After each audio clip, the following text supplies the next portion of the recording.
Ahoj táborníci, zdraví vás táborník Martin a protože se bohužel nemůžu zúčastnit tohoto báječného setkání, když bych moc rád chtěl, tak jsem si pro vás připravil takovou malou zdravici, aspoň přes video.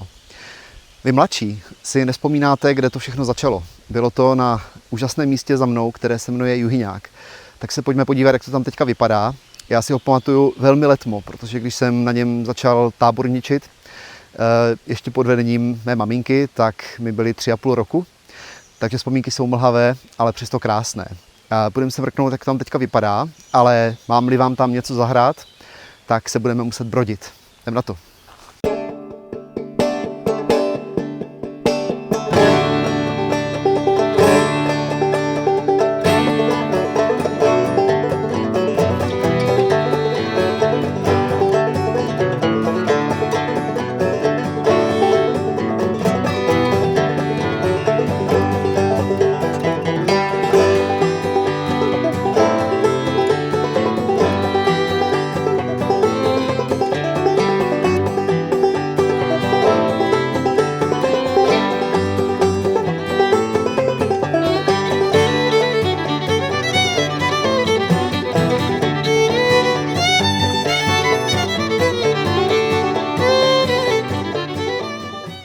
Tábory na Juhyňáku bývaly velmi jednoduché.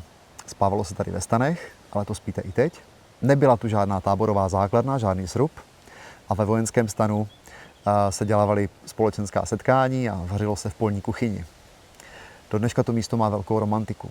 A já jsem si taky s úctou k této vzpomínce na velmi jednoduché doby vzal jednoduché, velmi primitivní horalské banjo. Za mnou meandruje nádherná vonavá říčka Juhyně a ta následující skladbička je tedy také o řece.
No a tady už to poznáváte úplně všichni.